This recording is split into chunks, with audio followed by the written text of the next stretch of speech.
Shalom, votre serviteur Dongo. Nous partageons notre expérience spirituelle, une expérience spirituelle que nous avons traversée difficilement durant un mois donné de notre vie. Aujourd'hui, Dieu faisant grâce, nous sommes là devant vous. Et c'est pourquoi nous voulons vous partager cette expérience de sorte à ce que cela puisse vous aider réellement. Aujourd'hui, nous allons parler de 5 choses qui montrent que vous êtes un être très spirituel et qui montrent aussi que vous êtes un choix de Dieu, voire même un appelé, qui montre effectivement que vous êtes même appelé à servir le Seigneur. Ces 5 choses ne sont pas les seules, mais en réalité, ce sont les 5 choses majeures, ce sont les 5 choses, je vais dire, importantes que vous devrez savoir effectivement, qui lorsque ça se manifeste beaucoup dans ta vie, il faut savoir qu'en réalité, tu n'es pas loin d'être un appelé de Dieu. Tu es venu sur cette terre pour servir le Seigneur et non pas servir le Seigneur dans le sens de prédication, dans le sens de prophète, dans le sens non. Tu es appelé à faire quelque chose vraiment très majeur avec un leader et n'importe où tu pourras être, effectivement, à donner en tout cas ta contribution dans n'importe quel endroit où tu peux être, à être un bon leader. Alors ces 5 choses, vous devrez vraiment les savoir. La première des choses qu'il faut retenir, c'est d'abord l'isolation. Lorsque vous êtes choisi, lorsque vous êtes appelé, vous allez sentir une sorte d'isolation dans votre vie. En réalité, cette isolation, c'est simplement une préparation. Vous allez sentir effectivement que vous vous sentez un tant soit peu rejeté et que c'est comme si vous êtes seul à comprendre ce que vous vivez. En réalité, c'est une phase de préparation. Lorsque Dieu te choisit, il va t'envoyer d'abord en formation et au laboratoire. Et c'est là-bas, il va vraiment te transformer et te lever. Et de sorte à ce que tu puisses être capable de faire réellement son œuvre.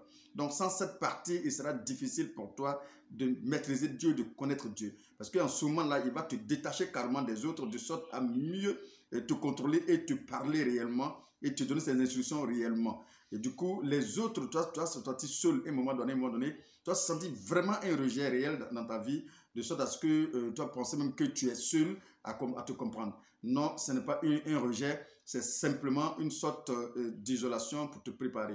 Quand vous prenez par exemple le cas de David qui a été oint à 15 ans, mais c'est à 30 ans effectivement, il a été envoyé en mission.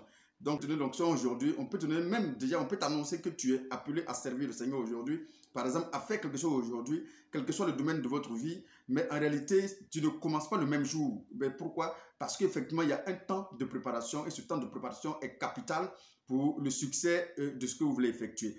Je ne parle pas dans le sens de servir Dieu, de prêcher la parole, non, pas seulement, mais je parle dans le sens de quelqu'un qui te dit tu es appelé à être un très grand homme d'affaires, tu es appelé à être telle ou telle chose, mais en réalité, lorsque cette prophétie se lance dans votre vie, beaucoup de personnes pensent que c'est dans l'immédiat. Non, il y a un temps de rejet, il y a un temps d'isolation, il y a un temps de préparation et de formation, et ce temps est vraiment capital pour réussir le projet à venir. Il est important qu'en tant qu'enfant de Dieu, vous devrez savoir cela. Chacun est appelé dans un domaine de sa vie.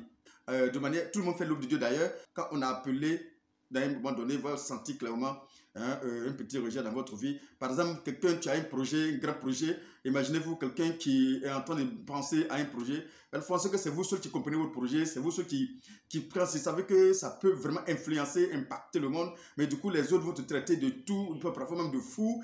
En réalité, c'est ça l'appel de Dieu. Et lorsque vous êtes à ce stade-là, vous allez être seul à concocter tout ça, à mélanger ça dans votre cerveau à chaque fois, tout simplement parce que c'est un appel pour influencer le monde, c'est un appel pour aider le monde, c'est un appel pour impacter le monde. Deuxième chose majeure qu'il faut savoir effectivement, lorsque vous avez un appel de Dieu dans votre vie, c'est que vous allez avoir des rêves vraiment lucides de manière récurrente. Donc, vous allez être en permanence en communication avec le Seigneur. Les rêves, moi j'appelle les rêves une manifestation du monde spirituel, la manifestation de ton vrai toi, le vrai toi qui est l'esprit, qui lorsque toi, le faux toi qui est pas en terre, est endormi et immobilisé, le vrai toi, étant donné que le vrai toi ne meurt jamais, le vrai toi ne dort jamais, alors ce vrai toi là est en train effectivement de te montrer clairement tout ce qui se passe dans ton environnement spirituel. Et c'est la période où tu vas communiquer avec le Seigneur, c'est la période où tu vas vraiment entendre toutes choses de la part de ton Seigneur, c'est la période où il va beaucoup t'inculquer, il va te former à travers les rêves, à travers les visions. Donc, tu vas voir qu'il y a des rêves lucides que tu vas effectuer très fréquemment. Ces rêves-là seront tellement précis que toi-même, parfois, tu as peur de tes propres rêves. Oui, c'est une période normale, c'est une période de Dieu, c'est une période où il va te communiquer, il va parler avec toi. Et c'est une période aussi où il peut y avoir dans les rêves des attaques. Parce qu'effectivement, quand tu es appelé, tu n'es pas venu pour aider le malin. Tu n'es pas venu pour aider le diable. Et le prophète ne peut jamais être l'ami de Satan. Parce que tout simplement, il révèle les secrets du diable. Donc du coup, dès l'instant que tu révèles les secrets du diable, il ne va pas te laisser tranquillement. Il va toujours se manifester dans ta vie de sorte à t'empêcher clairement d'aller jusqu'au bout. Il va te dissuader, il va te décourager. Et du coup, en te bousculant et tant soit peu. C'est pourquoi il y a des rêves horribles quand tu vas aussi avoir, effectivement, qui sont des cauchemars, mais effectivement, pour montrer que lui aussi, il est là pour t'empêcher d'atteindre ton objectif. N'oubliez pas, même notre Dieu Jésus-Christ a été tenté. Ce n'est pas l'homme comme que nous sommes, qui ne seront pas aussi tentés face dans ces cas de figure-là. Donc, lorsque vous avez un appel, les rêves sont tellement clairs parfois que même lorsque vous racontez ça à des personnes, ils ont du mal à te croire, mais en réalité, ce sont des choses qui se réalisent réellement. Donc, il y a en deuxième position, il y a les rêves lucides de manière récurrente que vous allez constater. On peut ajouter cette troisième chose qui arrive souvent, c'est que lorsque vous sentez l'appel de Dieu, parfois tu as comme l'impression que tu as une largesse de part et d'autre. Tu as une largesse de part et d'autre. C'est-à-dire que tu as comme l'impression que les gens te comprennent vite, les gens sont prêts très vite à venir à ton soutien. En réalité, tu as comme l'impression que Dieu a tout dressé devant toi et que toi, tu as comme l'impression que tu ne travailles pas pour vivre d'une manière ou d'une autre. Mais c'est normal parce qu'il dit, tu serviras le Seigneur, tu vas te donner ta nourriture, il va te donner à boire, il va même te soigner. Du coup, lorsqu'il t'appelle, en réalité, il va toujours mettre devant toi des personnes qui seront chargés, entre guillemets, de t'aider dans ton combat, dans ta formation, bien évidemment. Et du coup, tu vas sentir que tu as comme l'impression que tout se fait aussi facilement autour de toi. Parce qu'il y a tu as toujours l'impression qu'il y a des gens qui sont là pour venir t'aider à chaque fois. Oui, c'est ça aussi l'appel de Dieu. Tu as la faveur des hommes et la faveur de Dieu lorsque tu es appelé. Parce que tu ne peux pas faire les deux choses à la fois. En réalité, lorsque tu veux vraiment tu veux travailler pour le Seigneur, en réalité, tu vas voir qu'il y a une place, il doit te positionner de sorte à ce que tu puisses entendre sa parole. Et lorsque tu n'es pas en mesure de l'écouter, il sera difficile pour lui, bien évidemment, de te former correctement. Et c'est pourquoi souvent tu vas sentir quelques faveurs dans ta vie, mais pas de manière, je dirais, intégrale. Mais tu vas sentir quand même qu'il y a des personnes qui seront toujours là pour te venir en aide à chaque fois lorsque tu as besoin de quoi que ce soit. En réalité, c'est la faveur de Dieu, simplement juste pour permettre à ce que tu puisses être dans les meilleures dispositions pour pouvoir avancer. Alors, on va partir maintenant sur la quatrième chose majeure que tu vas vraiment sentir dans ta vie, ça c'est clair. Tu vas sentir dans ta vie qu'il y aura quand même une sorte de... Ta vie va partir en forme de dents de scie.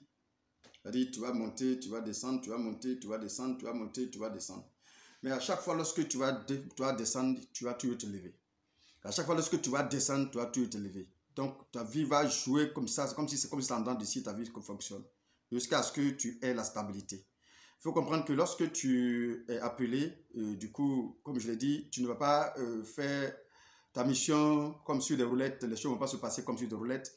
Il va y avoir des moments où tu vas sentir que celui même qui ne veut pas que tu puisses faire l'œuvre que Dieu t'a appelé à faire va vraiment s'interférer dedans et il va vraiment tenter de t'empêcher par tous les moyens.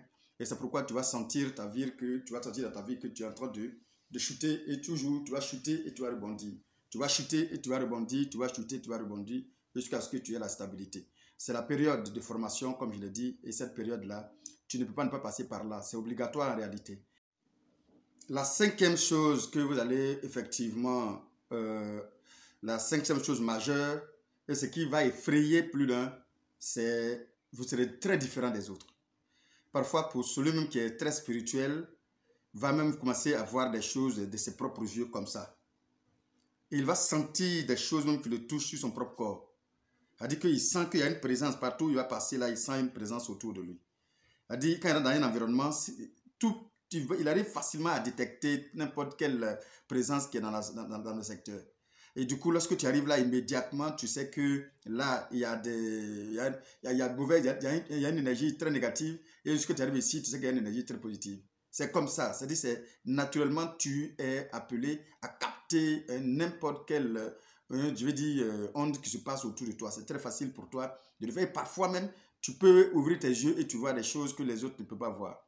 Tu peux être là, tu regardes comme ça, les choses que ne peuvent pas. C'est pourquoi le plus souvent, ils sont mis à part, ils sont incompris. Et ils sont en réalité des personnes qui sont difficiles à cerner, qui sont difficiles à comprendre. Et du coup, le plus souvent, certaines personnes même ont peur. Mais pourquoi d'autres personnes vont te traiter jusqu'à des sorciers? Parce qu'effectivement, tu arrives à détecter ce que l'autre ne peut pas détecter. Ça, c'est comme ça. Donc, du coup, lorsque tu es appelé, il faut comprendre que c'est des événements comme ça qui peuvent arriver dans ta vie. Alors, si tu sens ce genre d'événements chaque jour de manière récurrente dans ta vie, ne sois pas effrayé. C'est que tu as un appel sur ton dos, tu as une mission pour Dieu. Mais la mission n'est pas forcément, comme je l'ai dit, faire des prédications. Mais la mission peut être autre part, dans n'importe quel domaine que tu exerces. Tu as une mission particulière pour Dieu. Et c'est pourquoi tu vas sentir ce genre de choses dans ta vie. Voilà, c'est pas aussi difficile, c'est pas aussi difficile à supporter, ce sont des choses supportables. Dieu ne donne jamais à ses enfants ce qu'il ne peut pas supporter. Shalom encore une fois, à bientôt pour une autre vidéo.